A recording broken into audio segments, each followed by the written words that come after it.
hi friends welcome to Manavasam channel इनकी पातीங்கன்னா நம்ம வீட்லயே சூப்பரா ஒரு கேக் ரெடி பண்றது எப்படின்னு பார்க்கலாங்க நம்ம கடைகளில போய்ட்டு வாங்கி சாப்பிடுறதோட வீட்லயே எப்படி செய்யலாம் ஹெல்தியாவும் இருக்கும் நல்லா டேஸ்டாவும் இருக்கும் அதுக்கு முதல்ல இப்ப பாத்தீங்கன்னா ஒரு பவுல் எடுத்துக்கணுங்க இதுல 4 முட்டை நம்ம உடைச்சி சேர்த்துக்கலாம்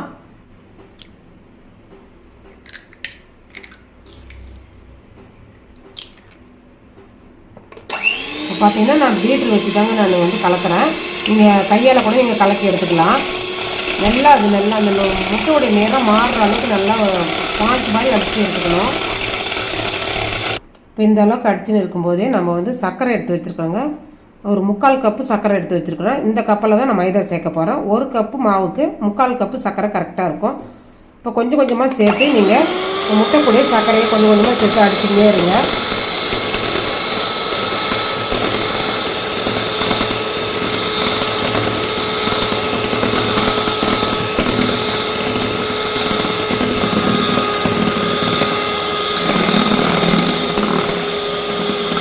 நல்லா இந்த அளவுக்கு நம்ம நிறம் மாறுற அளவுக்கு நம்ம அடிச்சு எடுத்துக்கணுங்க இப்போ வந்து ஆஃப் பண்ணிடலாம்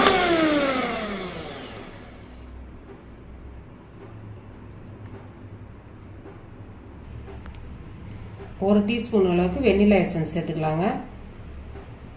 இப்போ வந்து பார்த்திங்கன்னா ஒரு 1/4 கப்பு காய்ச்சி ஆறின பாலை நம்ம சேர்த்துக்கலாங்க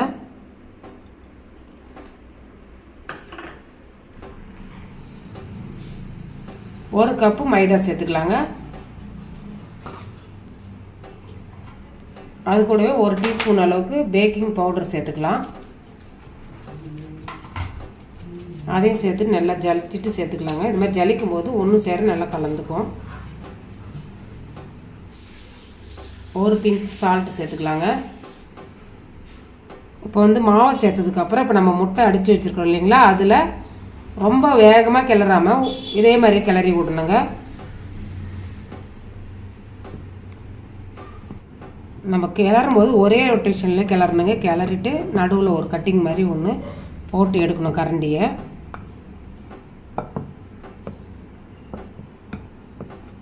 அவ்வளோதாங்க இது இப்போ வந்து நம்ம எண்ணெய் சேர்த்துக்கலாம் ஒரு 1/4 கப்பு எண்ணெய் சேர்த்துக்கிறேங்க வாசனை இல்லாத எண்ணெய் சன்ஃப்ளவர் ஆயில் தான் நான் சேர்க்குறேன் அதையும் சேர்த்துட்டு நல்லா கலந்து விட்டுக்கலாம் இப்போ நான் எண்ணெய் சேர்க்குறேங்க நீங்கள் வெண்ணெய் உருக்குன வெண்ணெய் இருந்தால் கூட நீங்கள் சேர்த்துக்கலாம் இப்போ பார்த்தீங்கன்னா கேக் மாவு ரெடி ஆகிடுச்சிங்க இப்போ நான் செய்ய போகிற பாத்திரத்தை பார்த்தீங்கன்னா இப்போ வந்து கேக்கு செய்கிறதுக்குனே நான் ஒரு அலுமினிய பாத்திரம் வச்சுருக்கிறேன் அதில் தான் செய்கிறேன் நான் இப்போ அதுக்கு பார்த்தீங்கன்னா நான் மணல் வச்சு செய்கிறேங்க இது அடி பாத்திரம் அதில் மணல் வைக்கிறதுக்கோசமே மணல் இல்லைன்னா உப்பு நீங்கள் எது வேணாலும் வச்சுக்கலாம் இதில் வச்சுட்டு இது ஹீட் ஆகிற வரைக்கும் நம்ம வெயிட் பண்ணணும் இப்போ வந்து பார்த்தீங்கன்னா இது கேக்கு செய்கிறதுக்குனே பாத்திரம் இல்லைங்களா இதில் கூட நீங்கள் செஞ்சுக்கலாம் இதில் கொஞ்சமாக நம்ம எண்ணெயை வந்து சுற்றி தடவிக்கலாங்க ஒட்டாமல் வர்றதுக்கு கொஞ்சம் எண்ணெய் எடுத்துகிட்டு எல்லா இடத்துலையும் படற மாதிரி நல்லா தடவி விட்டுக்கலாம் அவ்வளோதாங்க இப்போ எண்ணெய் தடவி ரெடி ஆகிடுச்சு கேக் பாத்திரம் இப்போ நம்ம எடுத்து வச்சுருக்கிற அந்த கேக் மாவை வந்து இதில் சேர்த்துக்கலாங்க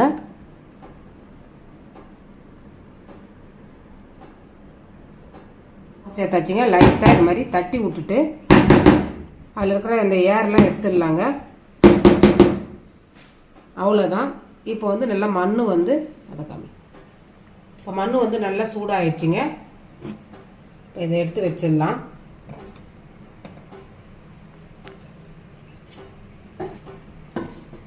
இதனோட மூடிங்க இதை மூடிட்டு அப்படியே விட்டுற வேண்டியதாங்க வேற எதுவுமே செய்ய தேவையில்ல அடுப்பு வந்து லோ ஃப்ளேமில் வச்சிடணுங்க அது மட்டும் வேகும் இப்போ கேக்கு வேகிறதுக்கு எப்படி 20லேருந்து 25 நிமிஷம் ஆகுங்க இது அப்படியே வேகட்டும் வெந்ததுக்கப்புறம் உங்களுக்கு காமிக்கிறேன் அவ்வளோதாங்க இப்போ நம்ம கேக்கை பார்த்துடலாம்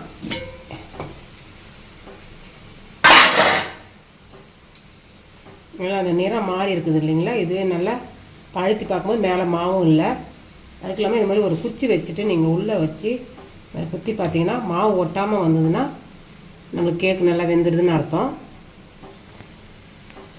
இப்போ கேஸ்லேருந்து ஏன்னா மண் வந்து இப்போ சூடாகவே இருக்குங்க இதிலே வச்சுருந்தீங்கன்னா கேக் வந்து தீஞ்சிடும் நான் இப்போ எடுத்துடுறேன் கேஸ் விட்டு எடுத்துடுறேங்க நான் இதிலே ஒரு பீஸ் கட் பண்ணி காமிக்கிறேன் பாருங்கள் எவ்வளோ சாஃப்டாக வந்திருக்குது